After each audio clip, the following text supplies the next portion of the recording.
বিএনপির ভারপ্রাপ্ত চেয়ারম্যান তারেক রহমান বলেছেন, আমার মা দেশনেত্রী বেগম খালেদা জিয়া চিকিৎসার জন্য লন্ডনে এসেছেন।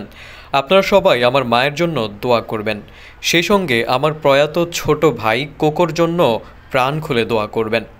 শুক্রবার পূর্ব লন্ডনের ব্রিকল্যান্ড মসজিদে প্রয়াত আরাফাত রহমান কোকোর মৃত্যুবার্ষিকী উপলক্ষে আয়োজিত দোয়া মাহফিলে তিনি একথা বলেন।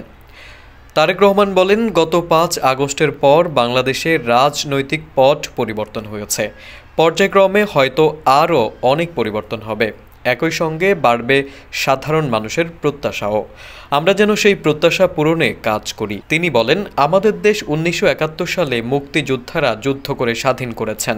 আপনাদের কাছে আমার অনুরোধ থাকবে, আসুন যে বাংলাদেশ স্বাধীন করার জন্য মানুষ জান কোরবান দিয়েছেন তাদেরকেও আমাদের দোয়ায় স্মরণ করি।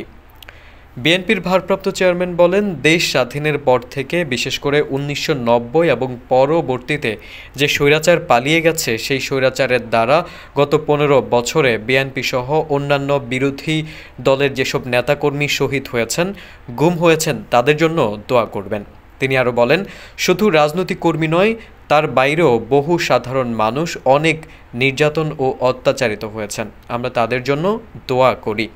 তারেক রহমান বলেন, জুলাই আগস্টের আন্দোলনে প্রায় ২,০০০ মানুষ শহীদ হয়েছেন, ৩০,০০০-এরও বেশি মানুষ আহত হয়েছেন।